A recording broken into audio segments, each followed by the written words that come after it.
ঘুরি ঘুরি বৃষ্টির মধ্যে দেখো না অফিসে বই অফিসের ফাইলগুলো সব সিগনেচার করে শেষ করতে আসি।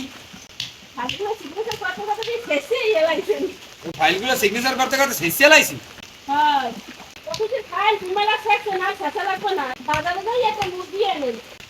একা মুরগির দিয়ে করবা কি?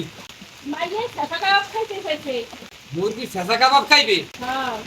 এখন এই কাম থুই আবার এই ছেঁচা কাবাবের মধ্যে যাওয়া লাগবে। আচ্ছা তাই যাইতে আছি, যাও।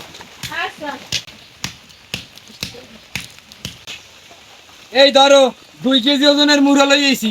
এখন কামার একটা বাজবে না? এই যে হাসানের লাগা স্বপনের লাগা দেওয়া হয়েছে মুরগি আনতে গেছে এই সময়। এখন হেরা বলে ছেঁচা কাবাব খাইবে।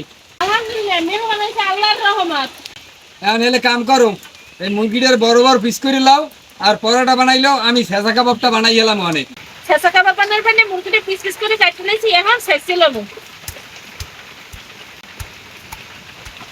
তরাতরি করো, দেখছো বাইরের আবহাওয়া, দেখছো কি মেঘ আর কি বৃষ্টি।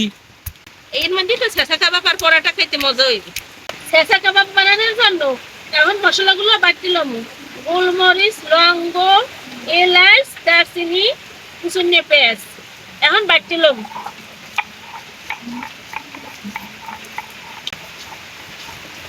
ছেঁচা কাবাব বানানোর জন্য এখন মশলাটা মাইকেলাম। বাটা মশলা, হলুদের গুঁড়া, মরিচের গুঁড়া, আদা জিরা বাটা, রসুন বাটা, ধনিয়ার গুঁড়া, পরিমাণ মতো লবণ। এখন মশলাটা মাখাইলাম সুন্দর করিয়া।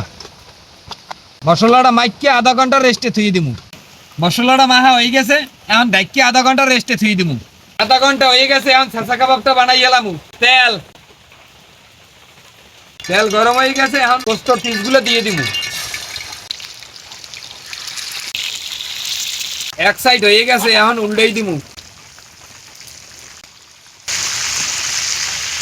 ছেঁচা কাবাব হয়ে গেছে, এখন উড়েই এলামু। দর্শক, এই বৃষ্টির মধ্যে বড় মেহমানরা আইতে ভুল করলেও ছোট মেহমানরা কিন্তু আইতে ভুল করে নাই। ছেঁচা কাবাব আর পরোটা কিন্তু রেডি। এখন এই ছোট মেহমানগুলো লইয়া খামু ইনশাআল্লাহ। আপু তাড়াতাড়ি দাও, তোর হয় না।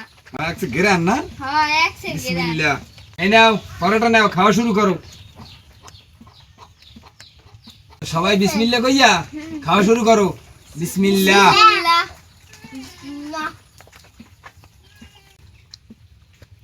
কাকা, জি। দাদা বাবা তো মজা। খুব মজা লাগে? হ্যাঁ। আচ্ছা খাও। দাদা মজা লাগে তো লাগি, বিরানি তো পাগল হয়ে গেছে। ভাইয়া। বাবা, জি। ছেঁচা কাবাব খাইতে চাইছি। ছেঁচা কাবাব এত সুন্দর করে বানাইছো, একসের মজা, মন প্রাণ ভরে গেছে। ভাইয়া। হ্যাঁ। আল্লাহ। জি। আমার মাইয়ে ছেঁচা কাবাব খাইতে চাইছে, কোনের মধ্যে লইয়ে খাওয়াও। তোমারও তো কোলের মধ্যে লইলাম, তুমি দি সইলে গেছো। আর মাইয়ের কোলের মধ্যে লমু না, তাই মাইয়ের একটু বেশি ভালো পাওয়া লাগে। আলহামদুলিল্লাহ দর্শক, ছেঁচা কাবাবটা কিন্তু সত্যি অনেক মজা হয়েছে। তাই পিরি পিরি বৃষ্টির মধ্যে ছেঁচা কাবাব খাওয়ার মজাটাই কিন্তু আলাদা। আমি ছোট মেহমান গুলো খাইতে থাই। ভালো থাকেন, সুস্থ থাকেন, দেখা হবে নতুন কোনো ভিডিওতে।